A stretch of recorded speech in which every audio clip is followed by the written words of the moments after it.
कहानी का शीर्षक है शमशान की चौखट। ये बात पिछले साल की है।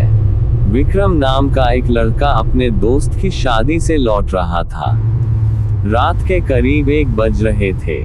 उसकी गाड़ी सुनसान पहाड़ी रास्ते से गुजर रही थी। अचानक उसकी कार का टायर पंक्चर हो गया। आसपास दूर दूर तक कोई इंसान नहीं था, बस घने पेड़ और सन्नाटा था। नमस्ते। विक्रम ने अपनी गाड़ी रोकी और नीचे उतरा। तभी उसे महसूस हुआ कि झाड़ियों के पीछे से कोई उसे देख रहा है। उसने टॉर्च जलाई, पर वहां कोई नहीं था। अचानक उसे दूर एक छोटा सा घर दिखाई दिया, जिसके बाहर एक लाल लालटेन जल रही थी। विक्रम मदद मांगने के लिए उस घर की तरफ बढ़ा।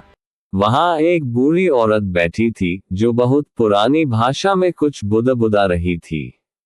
विक्रम बोला, माताजी, मेरी गाड़ी खराब हो गई है, क्या मैं यहाँ सुबह तक रुक सकता हूँ?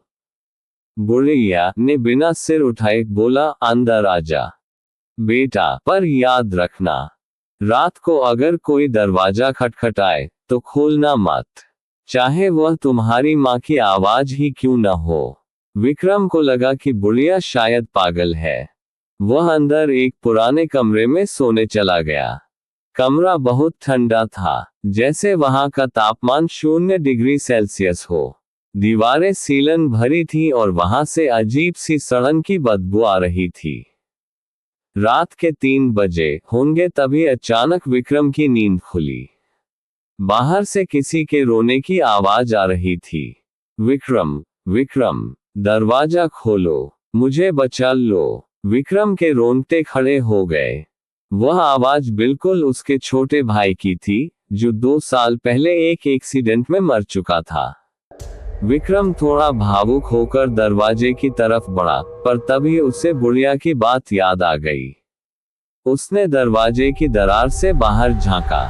बाहर उसका भाई नहीं, बल्कि एक 7 फीट लंबा काला साया खड़ा था। उसके हाथ लंबे थे और नाखून जमीन को छू रहे थे। वह साया दरवाजे को खींच रहा था। चर्र चर्र चर्र चर्र चर्र। डर के मारे विक्रम दूसरे कमरे की तरफ भागा, जहां वह बुढ़िया बैठी थी। जैसे ही विक्रम ने दरवाजा खोला, वह जम गया। वह बुढ़िया वहां नहीं थी। वहां सिर्फ उसकी कंकाल पड़ी थी, जिसने वही लाल साड़ी पहनी थी। तभी पीछे से वही ठंडी आवाज आई, मना किया था ना बेटा, दरवाजा मत खोलना। विक्रम ने पीछे मुड़कर देखा। वह बुढ़िया अब हवा में तैर रही थी। उसका चेहरा अब आधा सड़ चुका था और उसकी आंखों से खून बह रहा था। उसने विक्रम का गला पकड़ लिया। विक्रम को महसूस हुआ कि उसका दम घुट रहा है। वह अपनी पूरी ताकत लगाकर वहां से भागा और अपनी कार तक पहुंचा। विक्रम ने जैसे तैसे टायर बदला और वहां से गाड़ी भगाई। सुबह जब वह पास के गांव पहुंचा, तो उसने लोगों को उस घर के बारे में बताया। तो गांव के एक बुजुर्ग ने कहा, बेटा विक्रम, तुम जिस घर की बात कर रहे हो, वह तो 50 साल पहले एक आग में जलकर राख हो गया था। वहां रहने वाली बुढ़िया ने अपने ही परिवार को मारकर खुद को फांसी लगा ली थी। आज भी जो वहां रुकता है, वह कभी वापस नहीं आता। विक्रम ने अपनी गर्दन शीशे में देखी।